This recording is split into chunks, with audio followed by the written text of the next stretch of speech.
Gosto de começar as apresentações sempre com uma pergunta para a plateia, neste caso, para os ouvintes, para as pessoas que estão aqui a seguir-nos. E gosto sempre de perguntar, até para captar a atenção da plateia, e a pergunta que eu tenho hoje para o grupo é: qual é que vocês acham que é o maior fator crítico, o crítico de controle da saúde das nossas plantas? Efetivamente, efetivamente a nutrição joga um papel muito importante na saúde das plantas, na forma como nós olhamos para a planta.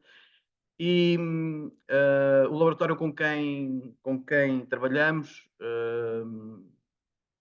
mostrou-nos, tem esta imagem que é emblemática, pelo menos para mim é emblemática, e que tem um significado, muito especial, que diz muita coisa sobre o que fazemos às plantas, sobre a forma como nutrimos as nossas plantas, e é mesmo o que mostra a imagem.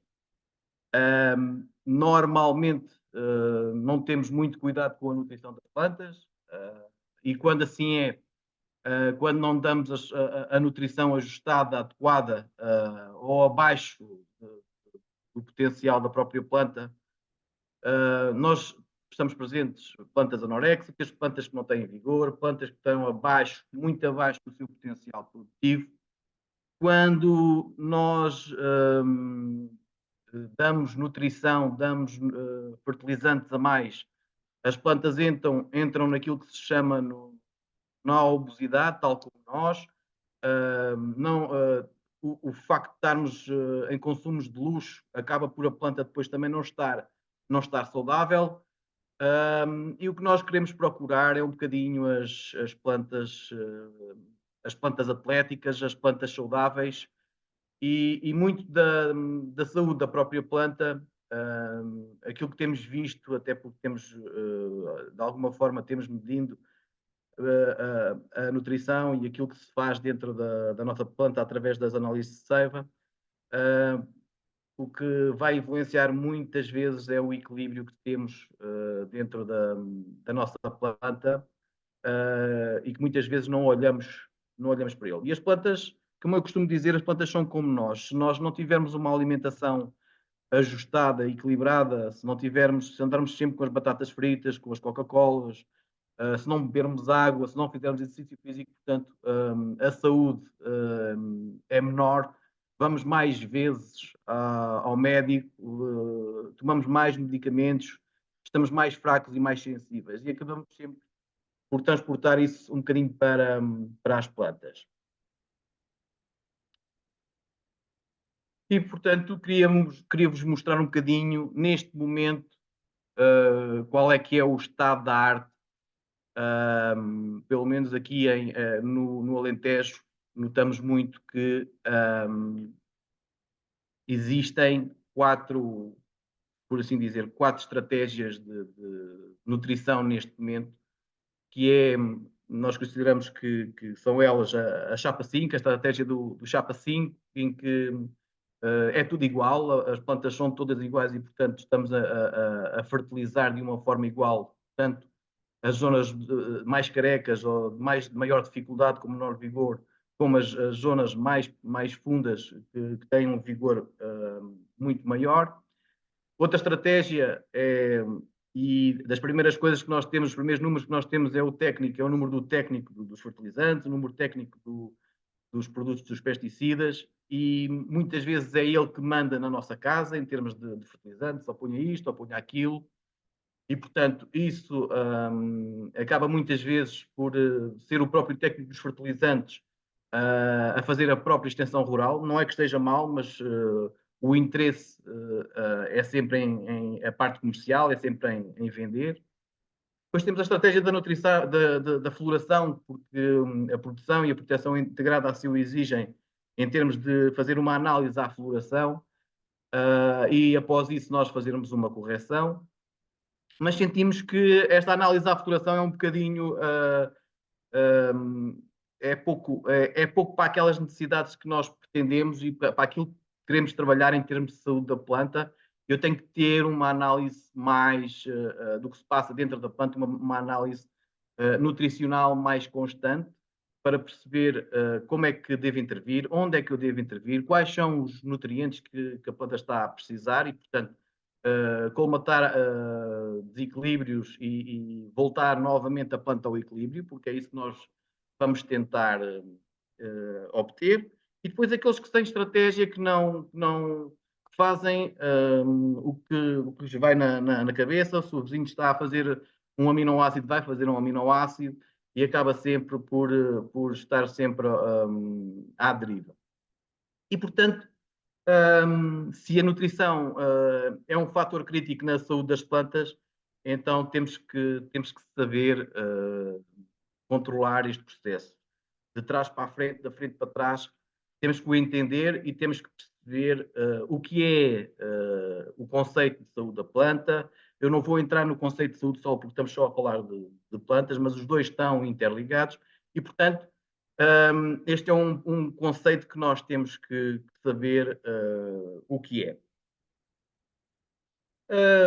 Das primeiras perguntas, quando começamos a olhar um bocadinho para a saúde das plantas e para a nutrição e o papel que tem a nutrição, eu gostava de perguntar à plateia se, pelo menos para pensarem um bocadinho, se já perguntaram ao Google, agora há a moda do ChatGPT, se já perguntaram à inteligência artificial qual é o papel da nutrição no controle de pragas e doenças, quais são os nutrientes, quais são os iões, os cationes que têm mais impacto nos míldios, nos oídios. E quando começámos nesta ótica, nesta vertente, fomos pesquisar ao Google e o Google depressa nos deu aqui 6 artigos que vocês podem ver, que há e que todos dizem que há um forte relacionamento entre a nutrição, aquilo que fazemos durante a campanha e o impacto que essa mesma nutrição tem no equilíbrio das plantas. Falar um bocadinho também, fala um bocadinho também de determinados nutrientes, iões, cationes, aniões que têm impacto e controle e bastante influência em diversas doenças, doenças de lenho, doenças de solo, doenças de aéreas, e portanto procurem, uma sugestão que vos digo é procurem o Google, façam essa questão e comecem a pesquisar esses temas. Depois o Google começa-vos a colocar muita informação sobre o tema nas vossas pesquisas, no YouTube, começa a aparecer muitos gurus a falar. E no seguimento desses gurus, houve termos, houve menções, houve ditos que começaram a aparecer. E entre eles, estes dois, os insetos preferem as plantas doentes e nutricionalmente desequilibradas e fogem das plantas sãs.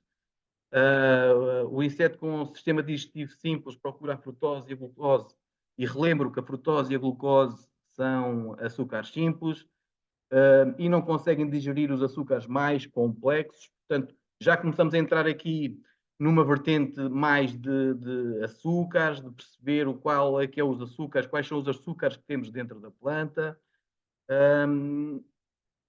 E outra imagem que nos apareceu após as nossas pesquisas foi esta pirâmide da saúde da planta.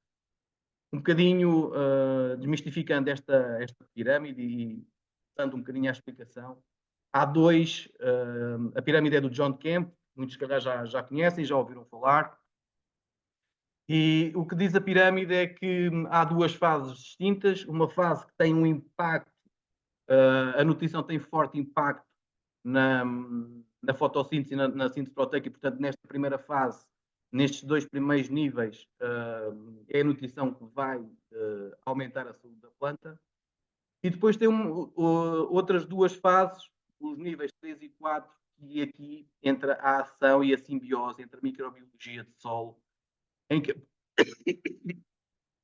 peço desculpa, em que a planta começa a produzir ela própria os metabolitos, os lípidos, as ceras e outros metabolitos secundários e que promove desculpem lá, e que promove depois a proteção a pragas e doenças. E, portanto, se a própria pirâmide fala em fotossíntese e em produção de proteínas, o que nós chamamos de síntese proteica, estas duas grandezas temos que as conhecer. Estes dois metabolismos das plantas temos que os conhecer, até porque são eles a base da energia, onde a planta vai buscar a energia para ela depois conseguir fornecer as uvas, a fruta, a produção. E, portanto, começando um bocadinho pela fotossíntese, não esquecer que a fotossíntese para ocorrer precisa da molécula de clorofila e vai produzir a dita glicose, e, portanto, é um açúcar simples. E o açúcar simples, quando é produzido, quando nós aumentamos a atividade fotossintética, nós estamos a aumentar a quantidade de glicose. E aumentando a quantidade de glicose, nós vamos ter mais açúcares complexos, cadeias curtas de glicose, cadeias de glicose, moléculas de glicose melhor, vão se juntar umas às outras, vão formar cadeias mais complexas, maiores. A tal glicose vai depois vai passar a sacarose, vai passar a amido, vai passar a celulose. Portanto, acabamos por ter cadeias maiores. São estas cadeias maiores que depois conferem proteção às próprias plantas. Aumentamos o número de hidratos de carbono, o número de aminoácidos, o número de proteínas, óleos e gorduras, hormonas, vitaminas, fitonutrientes, compostos de defesa e exudados radiculares. E, portanto, nós temos aqui, logo à partida, um fenómeno que temos que saber, que é e tentar perceber quando é que estamos a aumentar este processo fotossintético, quando é que estamos no bom caminho, e para isso podemos gerir aqui a clorofila, e hoje em dia já há equipamentos que vão saber a quantidade de clorofila que as nossas plantas têm. Pode ser por satélite, pode ser por um SPAD. Nós temos um pequeno SPAD que fazemos medições e que nos dá medições georreferenciadas. E, portanto, temos aqui uma grandeza que esta molécula de clorofila, que nós temos que também uma forma de controlar para perceber o impacto que estamos a ter na clorofila.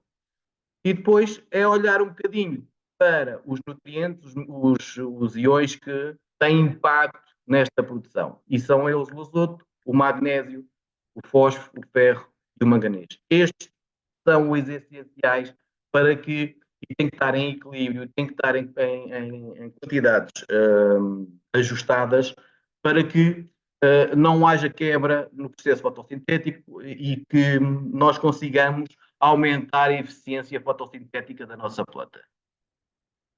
E, portanto, mostrando aqui um bocadinho o processo mais a fundo, a glicose depois passa a glucose, frutose, as cadeias monossacarídeas passam para polissacarídeos, onde temos o amido e a celulose, e, portanto, quanto mais açúcar, mais hidrato de carbono eu tiver dentro da minha planta, eu vou ter mais cadeias mais complexas, maiores, que, tal como vimos há bocado atrás, os insetos não gostam de cadeias complexas, têm dificuldade em retirar da planta e de se alimentar. E, portanto, um dos compostos que também tem um papel fundamental na estrutura e na proteção da planta é a celulose. Se eu tiver mais celulose dentro da minha planta, supostamente a minha planta está mais resistente à entrada de estranhos.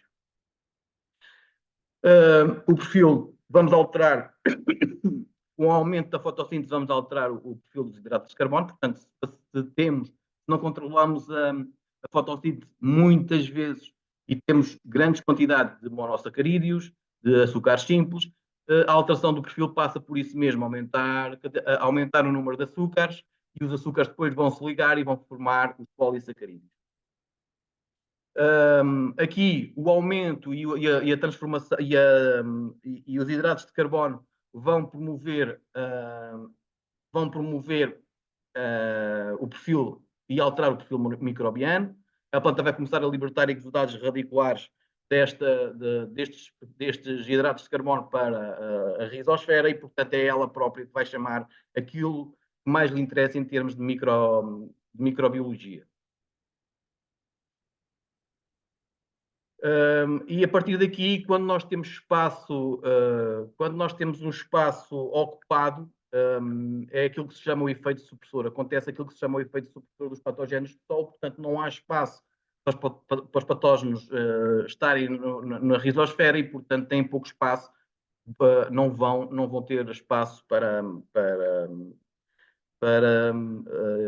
a planta ficar doente. E assim aumenta, das primeiras situações, é aumentar a resistência ao verticillium e à fitoftora.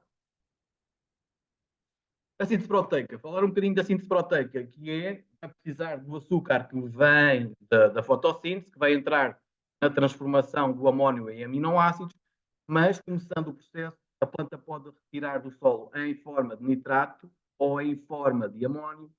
Dentro da planta, se retira em forma de nitrato, ela vai transformar esse nitrato em amónio, depois o amónio é transformado em aminoácidos e para haver este metabolismo,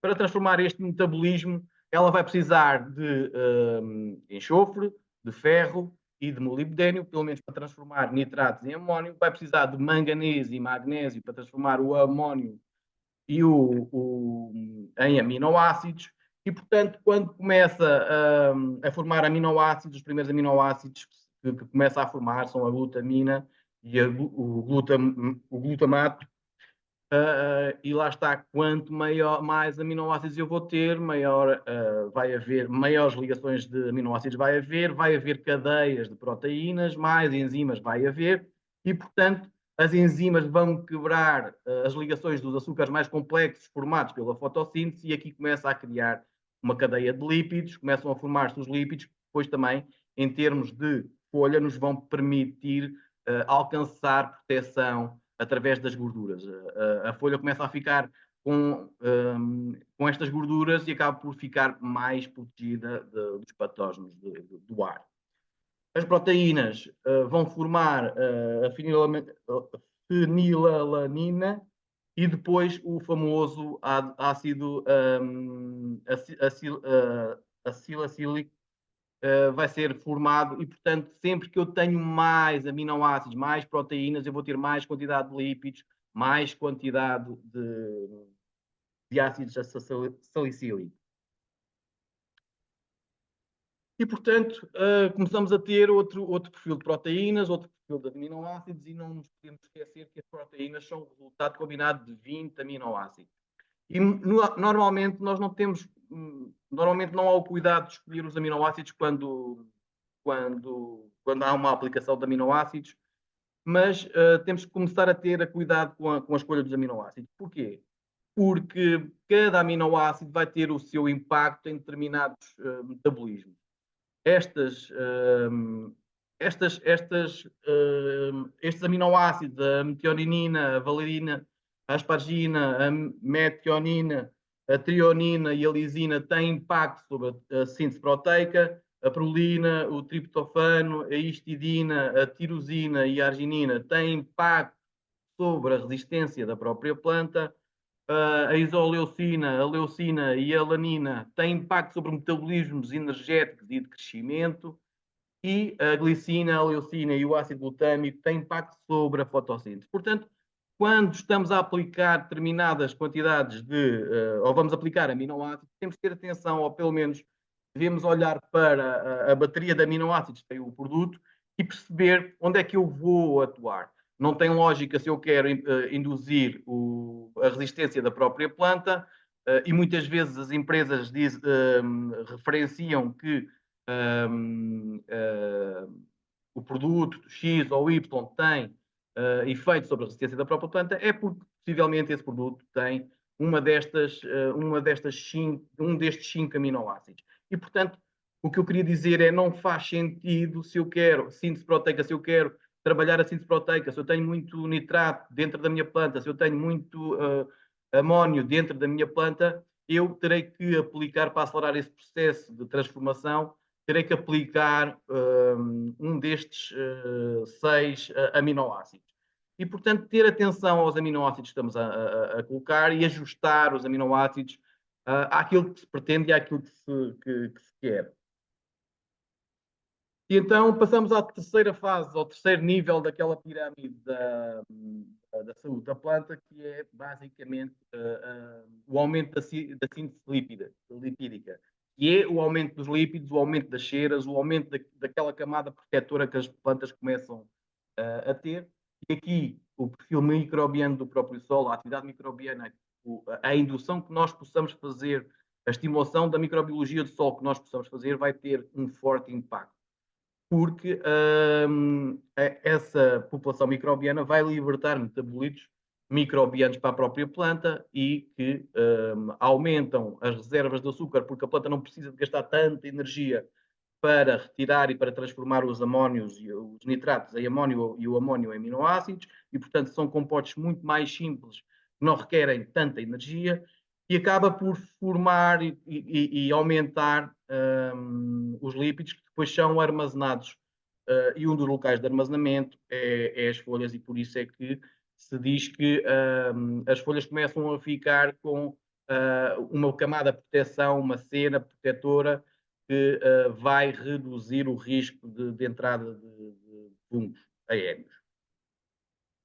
E, portanto, lá está, aumenta a camada de ceras e óleos à superfície das folhas, por causa desta síntese lipídica que é fora do normal, e, portanto, a planta vai ter que canalizar esses lípidos para algum lado e vai ser para as folhas. Estas ceras e estes óleos, estes lípidos, vão inibir as enzimas pectolíticas dos fungos e, portanto, começa a aumentar a resistência das plantas a fungos transportados pelo ar. E não esquecer que grande parte da nutrição das plantas nesta fase de saúde da planta, nesta fase da pirâmide de saúde da planta, é em forma de metabolitos microbianos. E, portanto, aqui começa a ser importante também os níveis de cálcio e os níveis de silício.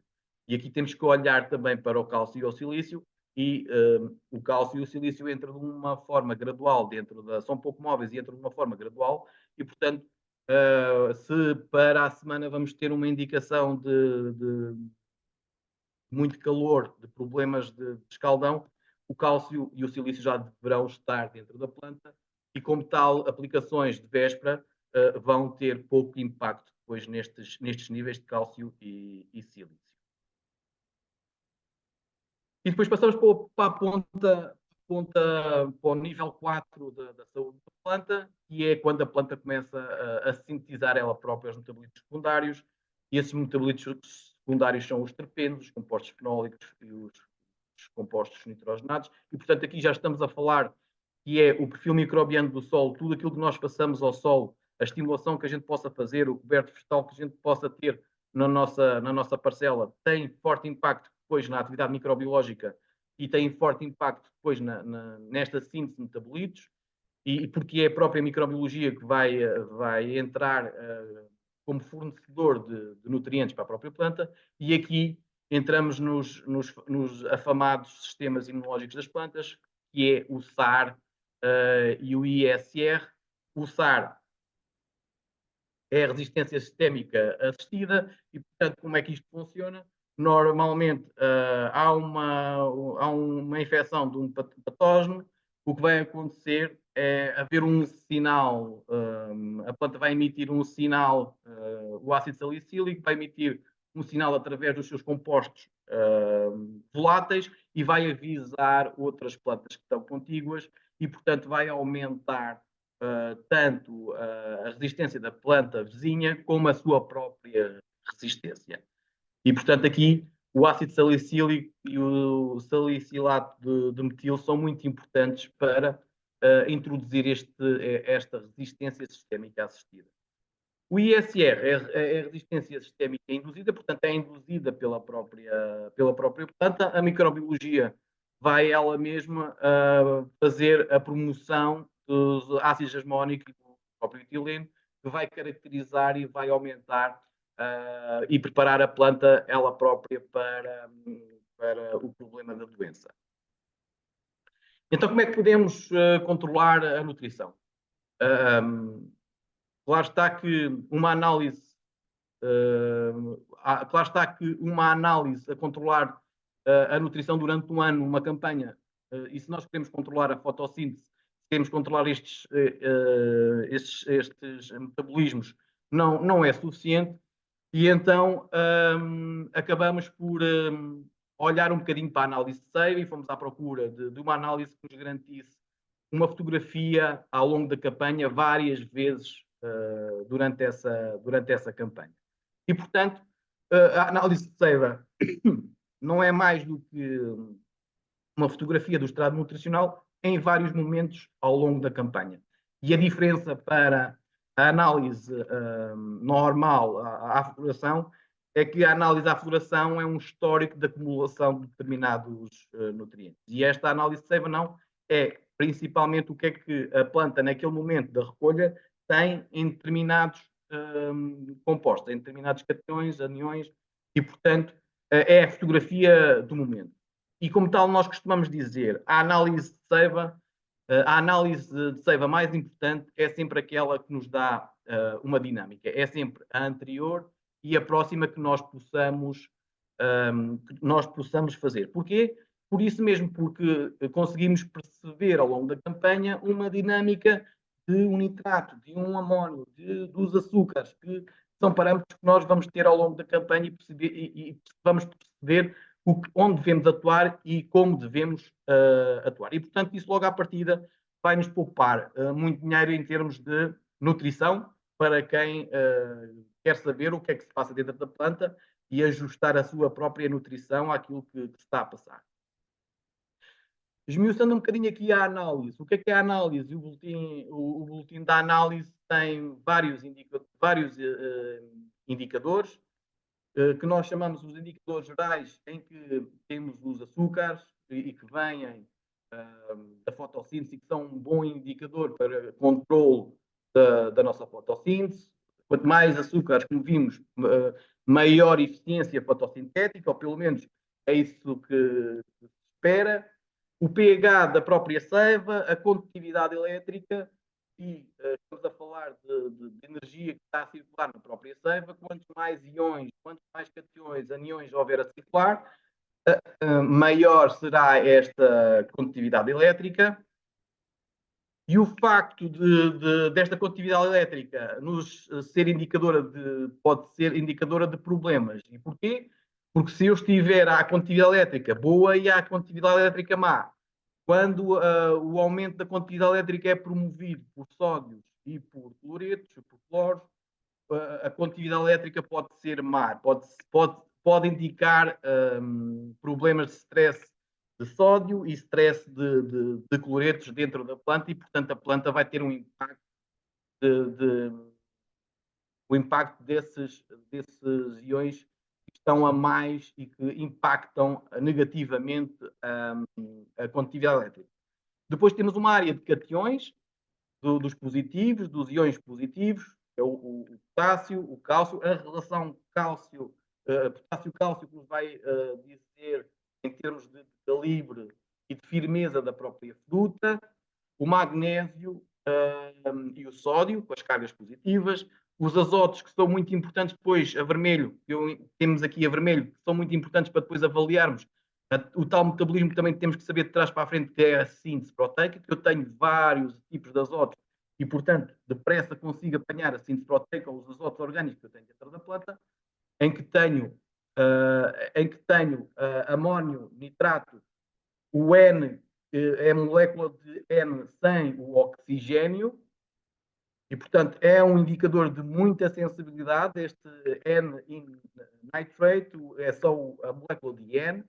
Depois o azoto total, sabendo que o azoto total é o somatório de todos os azotos que tenho, os azotos de síntese, amónio e nitrato, e os azotos orgânicos, que será a síntese proteica, ou que poderemos chamar de síntese proteica, nós tendo estes azotos, fazendo uma fórmula muito rápida, conseguimos perceber qual é que é a quantidade do azoto orgânico que tenho dentro da minha planta.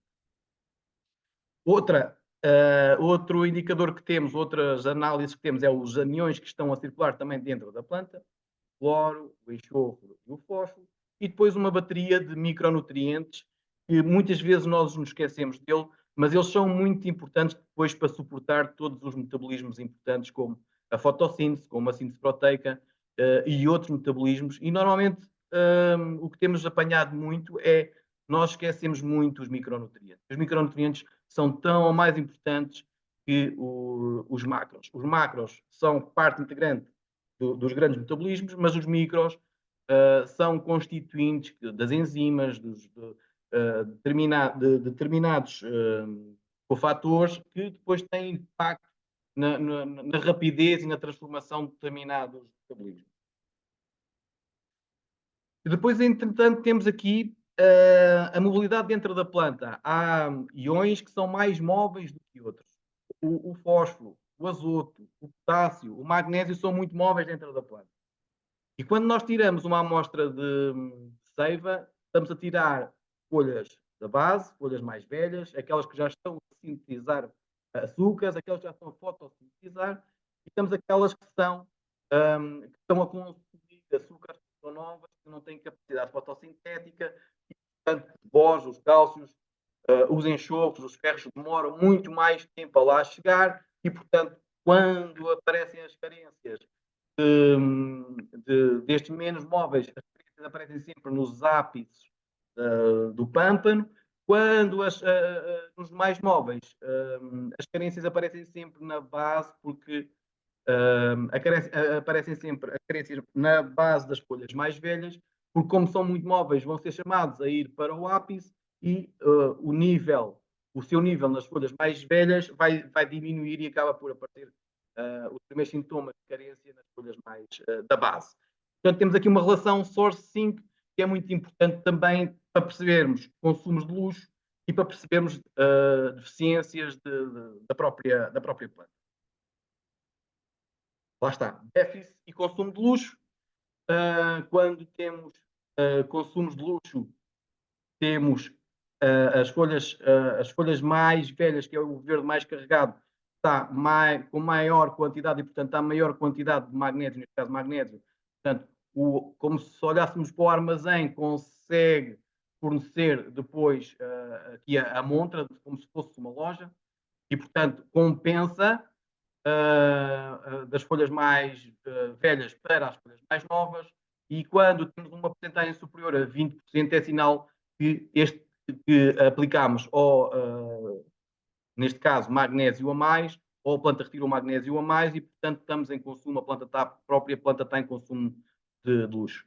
Neste caso, temos mais conteúdo de magnésio nas folhas velhas em 52%, relacionado com o magnésio das folhas jovens, que é este verde mais claro, e, portanto, o magnésio está dentro da planta em desequilíbrio, estamos em consumo de luxo. Quando temos o consumo, o déficit, os tais mais 20%, mas agora aqui ao contrário, ou seja, o ápice está a pedir, mas a folha velha, a folha que está a fotossintetizar, não consegue completar as necessidades das folhas mais novas. E, portanto, aqui estamos em situação, neste caso o fósforo, estamos em situação de carência e, portanto, há que carregar a planta em fósforo para que esta carência seja colmatada. Equilíbrios. Os equilíbrios aqui com a análise de seiva funciona muito entre cargas. Ou seja, vamos procurar os desequilíbrios nas cargas positivas, nos cations, vamos procurar os desequilíbrios nas cargas negativas e vamos procurar os desequilíbrios no fósforo. Porque o fósforo tem um desequilíbrio, entra em desequilíbrio ou tem impacto na absorção depois dos metálicos, do zinco, do ferro, do cobre, e, portanto, é o outro equilíbrio que nós temos que gerir, que é o do fósforo. E, neste caso, quando temos demais dentro da planta potássio, é sinal que os outros cations estão em falha. E aqui há que tentar, olhando um bocadinho para a figura como uma balança, o que nós queremos é depois regularizar, queremos homogeneizar e equilibrar esta balança. Um livro que vos aconselho a ter, que é a nutrição mineral e o seu impacto dentro das doenças da planta, em que é uma abordagem, juntam diversos papers feitos sobre o assunto e que fazem menção a determinados nutrientes e qual é o impacto que esse mesmo nutriente tem em determinadas plantas, em determinadas doenças. Tem as culturas, tem quase todas as culturas, tem vinha, tem estudos de cebola, de batata, de tomate. Portanto, é um livro que devem ter na vossa biblioteca. É um livro muito, muito interessante. E reparem aqui um bocadinho a análise de seiva, em que nós muitas vezes nos preocupamos com os macros, mas depois os micros estão aqui em falha. E quando nós não medimos, quando nós não conseguimos controlar os micros, estando em falha, estão a influenciar todos estes processos em que estão envolvidos os macros. E, portanto, a sensibilidade das plantas aqui, olhando um bocadinho para... Peço desculpa, deixem-me só beber um golo de água. Olhando um bocadinho aqui para a sensibilidade das plantas e o azoto, a função... O azoto é importante, é muito importante no apuramento da sensibilidade das próprias plantas, vai alongar as células, as camadas, as células vão ficar mais finas e, portanto, muito mais atreitas a problemas. Mas o que nós procuramos ou procuramos ter dentro da planta, nós temos que ter azoto, mas o azoto que temos de ter dentro da planta é o azoto orgânico, portanto, aminoácidos e proteínas. E vocês tendo vários níveis de azoto, o nitrato, o amónio, as quantidades dos diferentes azotos, vocês conseguem perceber rapidamente qual é que é a percentagem do azoto orgânico que está presente ou do azoto de síntese que está presente dentro da planta. E reparem, nós fomos trabalhar aqui fomos buscar aqui dados. O amónio, se vocês repararem, o azoto de síntese, temos o amónio 1499 mais o nitrato de 50 dá 1549 ppm dentro da planta.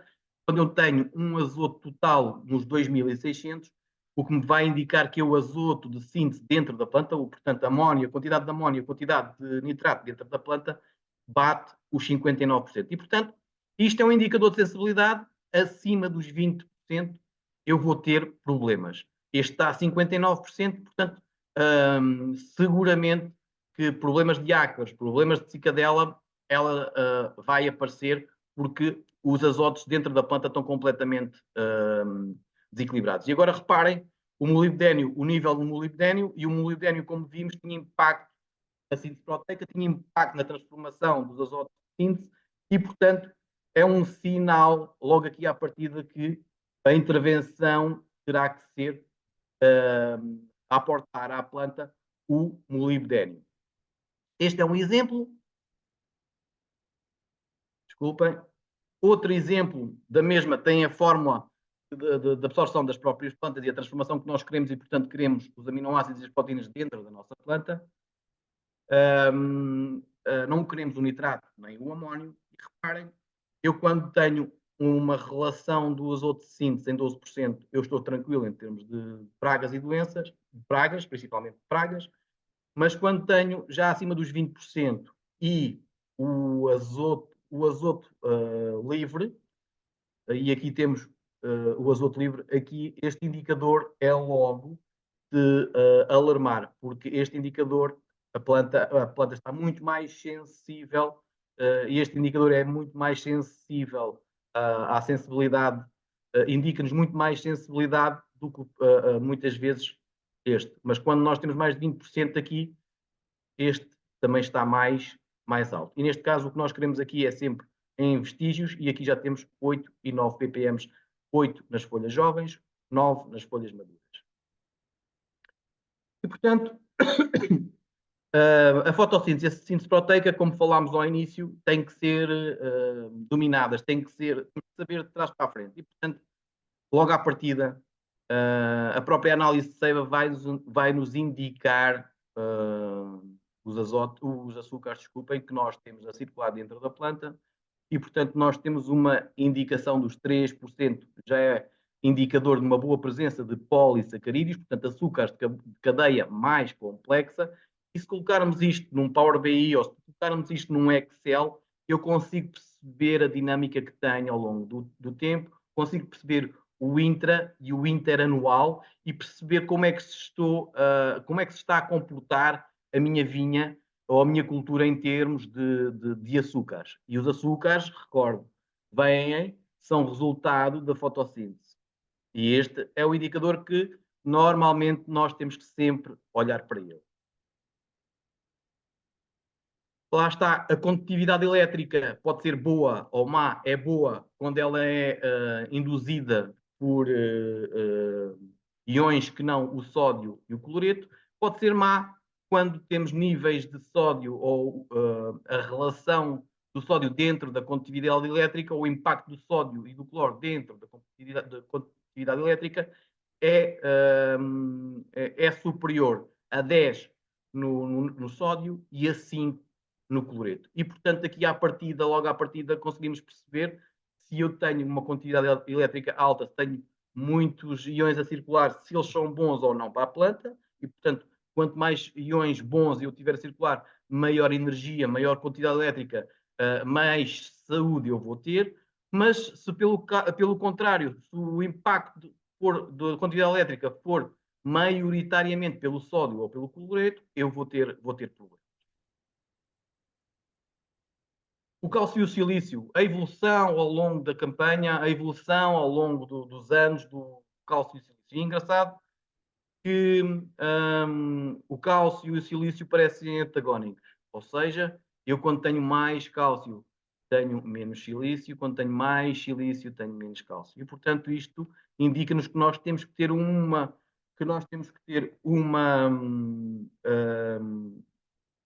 intervenção do cálcio e do silício numa perspectiva cumulativa, do efeito cumulativo ao longo da campanha, temos que ir pondo, até porque depois o cálcio com o potássio também vai ter muitas limitações com a entrada mais tarde por causa do potássio.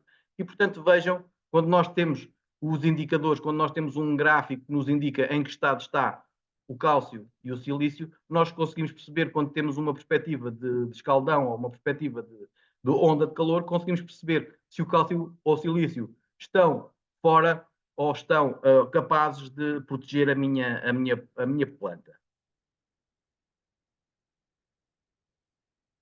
Então, como é que podemos controlar o processo, estes processos de fotossíntese? Controlamos a nutrição, conseguimos controlar a nutrição pela análise de seiva, mas depois temos que ter um KPI para controlar o processo. E um dos KPIs que nós utilizamos para controlar o processo é o BRICS da seiva, ou seja, vamos fazer uma recolha de folhas, esprememos as folhas e vamos analisar o conteúdo do que é espremido num refratómetro de bolso e vai-nos dar um valor de BRICS. O valor de BRICS está associado depois à pirâmide. Se eu tenho um valor de BRICS mais alto, à volta dos 20, entre os 16, os 15 e os 20, eu já estou num nível superior da pirâmide. Se eu estou num nível mais baixo, entre os 6 e os 14, eu vou estar num nível mais baixo. Ou seja, o que nós pretendemos com o BRICS é validar a nossa estratégia de nutrição, e quanto mais leituras vocês fizerem de BRICS, mais conseguem perceber a dinâmica do BRICS. E atenção que o BRICS é uma grandeza que é muito volátil. Nós temos que apanhar sempre as folhas, sempre tentar todas as recolhas de folha sejam sempre mais ou menos à mesma altura, evitar períodos de rega, ou seja, se vamos apanhar a primeira vez folhas para tirar BRICS antes da rega, temos que manter sempre a recolha das folhas sempre antes de rega e não andar com quem fala de rega fala de chuva, mas não andar com recolhas antes de rega, umas recolhas antes de rega, outras recolhas depois de rega, porque depois a própria água, a própria hidratação da própria planta vai promover a diluição dos próprios dos sólidos solúveis que estamos a medir no refratómetro. E, portanto, o BRICS é um bom indicador para ver onde estamos na pirâmide e sempre que eu tenho leituras do 0 a 8, do 0 aos 8, eu tenho uma falta de equilíbrio nutricional, lógico. Eu não consigo ter sólidos solúveis a circular dentro da planta, os açúcares, os sólidos solúveis que fazem a leitura do próprio BRICS. As plantas estão propensas aos ataques de insetos, como já vimos há bocado. E, portanto, os solos estão numa perspectiva de problemas, de problemática. Entramos nos 12 aos 16 e já estamos a entrar no nível 2. Já começamos a ter fruta, já começamos a ter uma boa densidade nutricional. Há um aumento da eficiência fotossintética, lá está, com o nível anterior. E, portanto, começa a haver um aumento da resistência de ataques a pragas e doenças. Entramos nos 16 até aos 20 e começamos a entrar na pirâmide, naquela área em que a microbiologia e aquilo que fazemos e a intervenção que fazemos aos nossos solos em termos de proteção e em termos de atividade microbiológica vai ter forte impacto depois nestes valores, nestes dados de BRICS.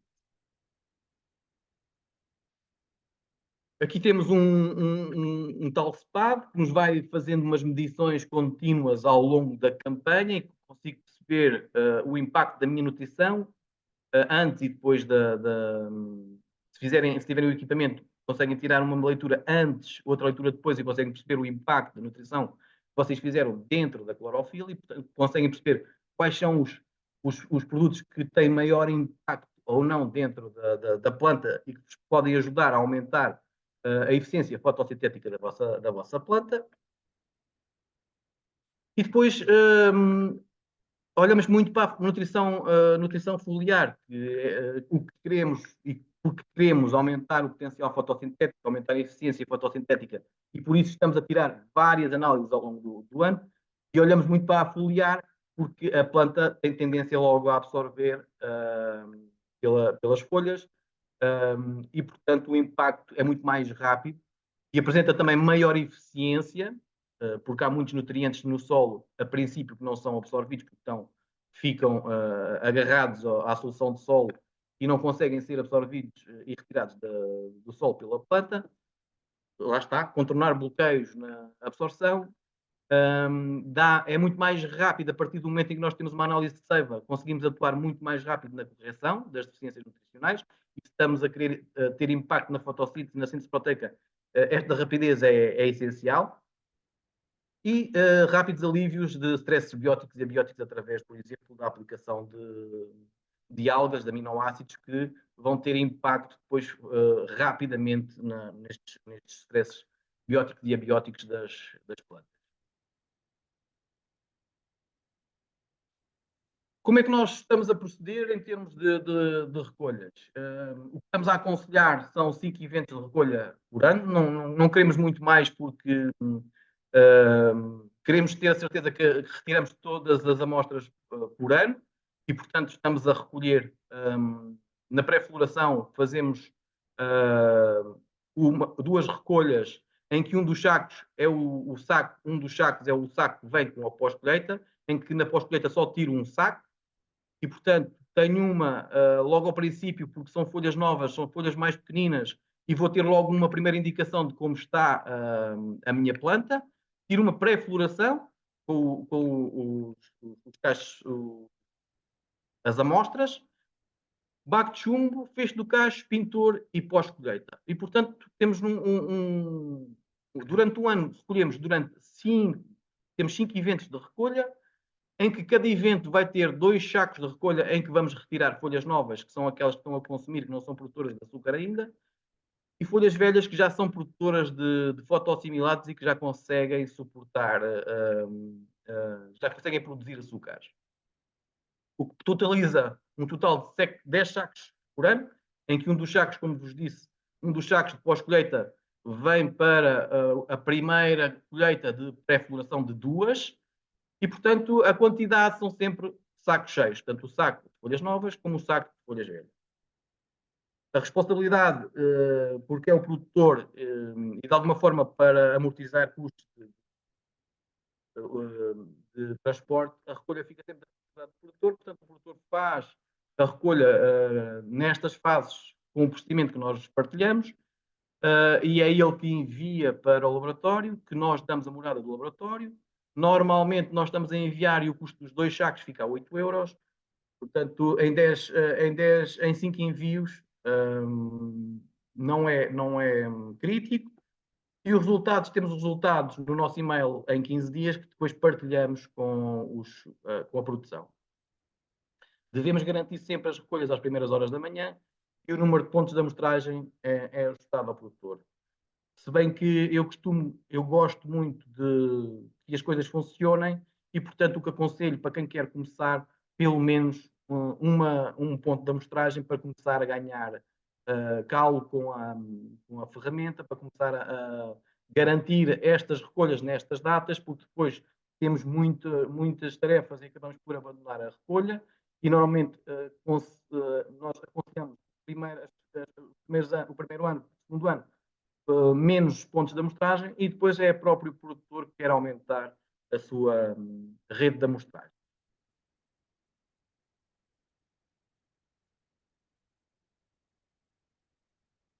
E agora um bocadinho aquilo que nós estamos a fazer, que é, de alguma forma, ficarmos com a...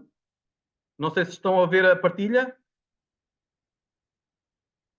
Estão a ver a partilha?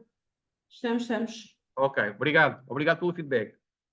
Basicamente é colocar todos os dados dentro de um Power BI, o Excel, criar um Excel em Power BI, ou melhor, uma dashboard em Power BI e termos os vários indicadores que nos vão indicar como é que estamos e começamos a ter a nossa planta, a nossa área, aquilo que estamos a medir nas nossas mãos.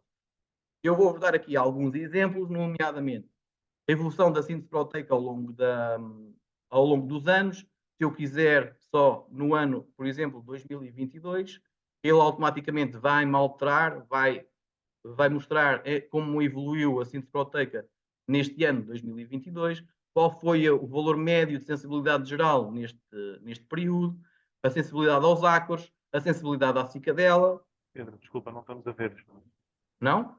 Não. Estamos a ver. Hoje não estamos a ver nada, Estamos a ver só uma setinha. uma imagem que diz só o nosso Business Intelligence. Então espera lá. Eu também não estou a ver. Esperem lá, então, espera lá.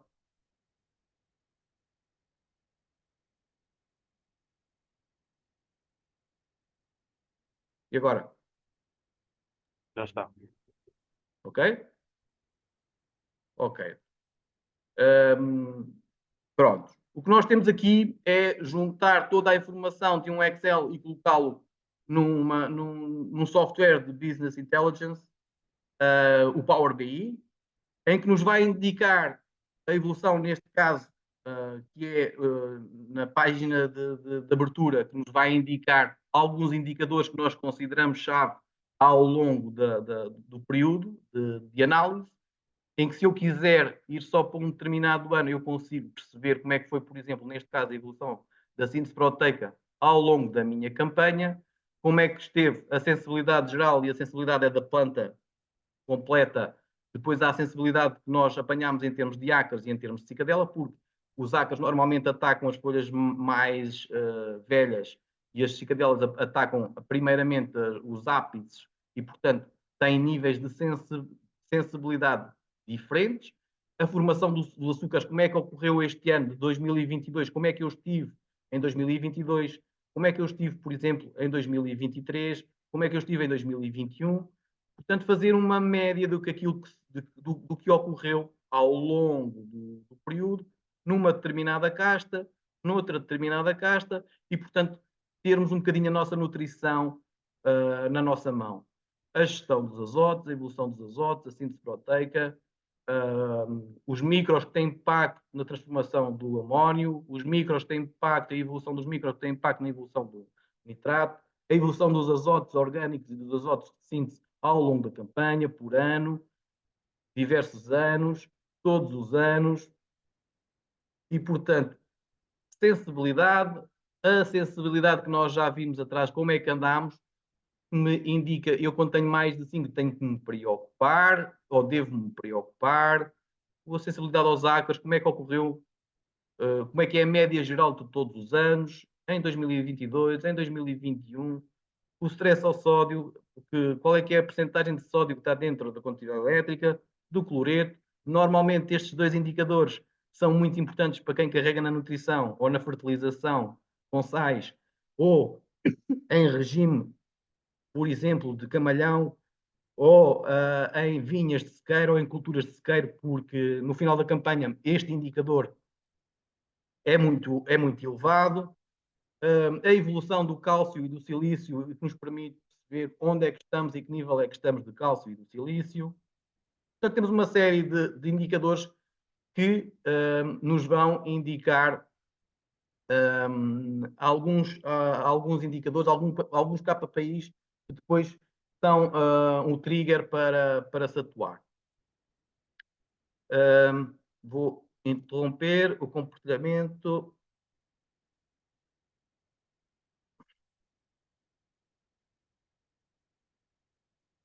Estamos já a terminar, não vos vou amassar muito mais.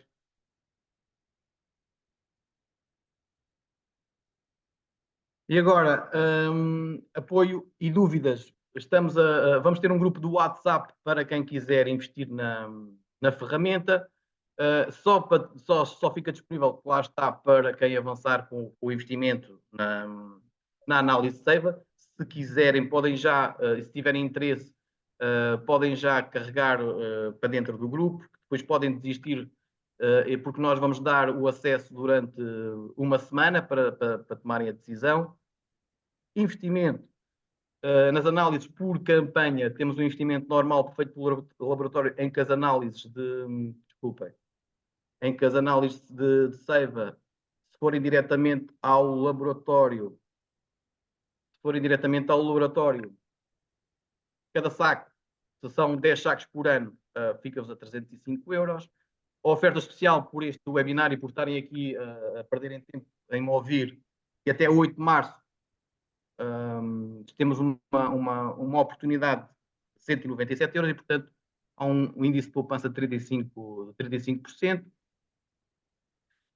O investimento na dashboard, durante esta semana que vem, vamos fazer um desconto de 7% a estes valores. Até 2 pontos, 290 num processo normal, até 5 pontos de monitorização, até 10 e até 11. E, portanto, durante a próxima semana, quem quiser entrar, quem quiser investir, quem quiser saber mais sobre a análise Seiva, podem entrar no grupo, sem problemas nenhuns. Se for para avançar, continuam no grupo. Se não for para avançar, depois acabam por sair do grupo. Está aqui o QR Code, quem quiser entrar está à vontade para entrar. E agora, dúvidas e questões. Eu acho que há aqui uma dúvida.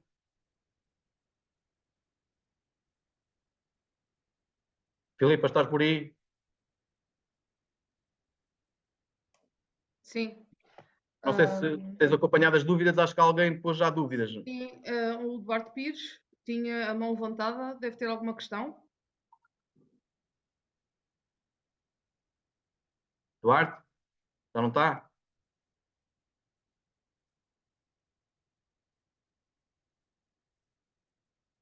Duarte? Alguém tem questão?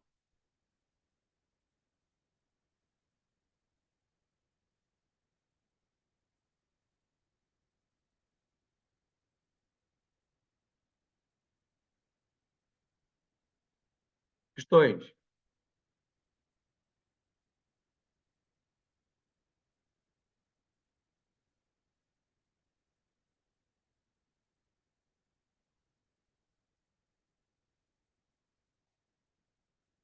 Ninguém tem questões? Vou partilhar. Pedro, Sim. Boa tarde. Olá. Eu queria, a questão que eu queria colocar sobre a ferramenta muito que tu desenvolveste para pronto, para a análise da SEGNA. Eu vi ali dois tipos de sensibilidade diferentes, dois valores de sensibilidade diferentes, para ácapes e outro para cigarrinha. E gostava, se pudesses, de falar um bocadinho sobre isso. Nos Bom, dados, ou seja, basicamente, eu não quero que me expliques todo o trabalho que está aí por trás, não é? Como é óbvio, muito e é muito bom, mas queria perceber, pá, há dois níveis de sensibilidade diferentes, como é que chegas a esses valores? De forma breve. a questão aqui a questão dos, agora não está aqui, mas a questão da sensibilidade é que as pragas têm formas de atuações diferentes, ou seja, os ácaros vão atuar dentro das folhas mais velhas, das folhas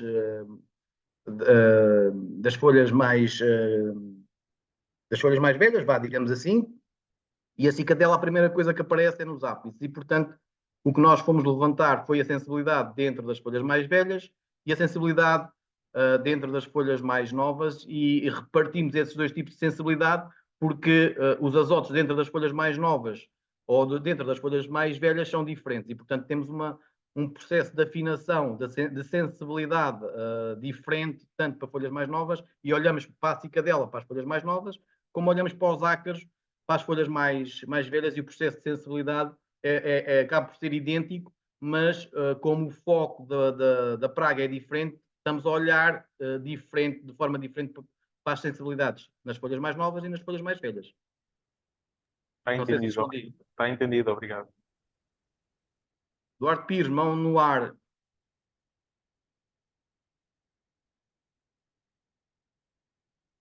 Duarte?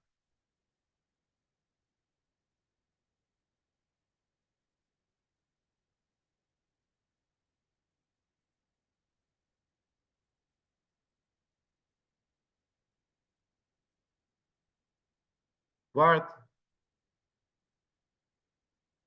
O Duarte não está, perdeu-se.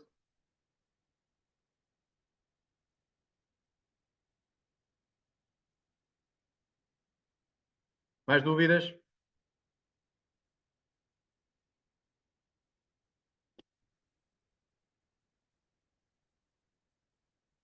Podem pôr pelo chat se quiserem.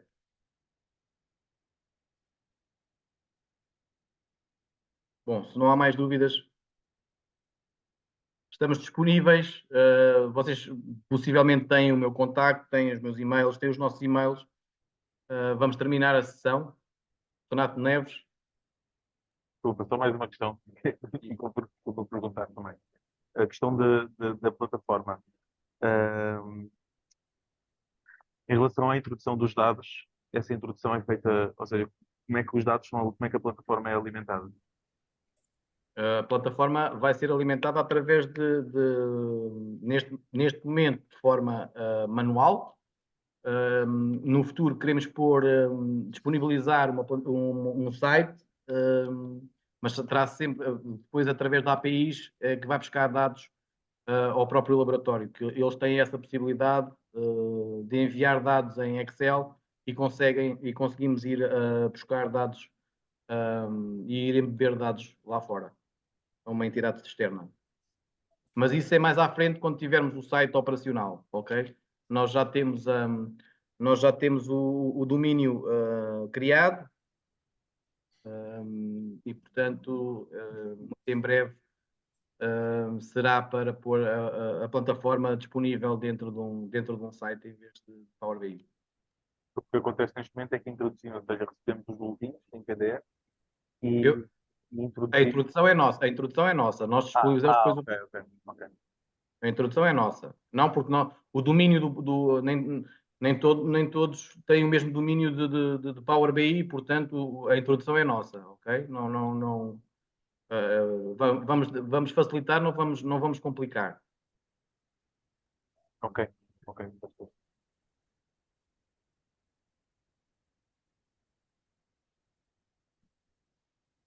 Dúvidas? Se não há dúvidas, acabamos aqui. Agradecer a vossa presença. Sabem onde nos encontrar e, portanto, caríssimos, até à próxima. Obrigado. Obrigado, Pedro.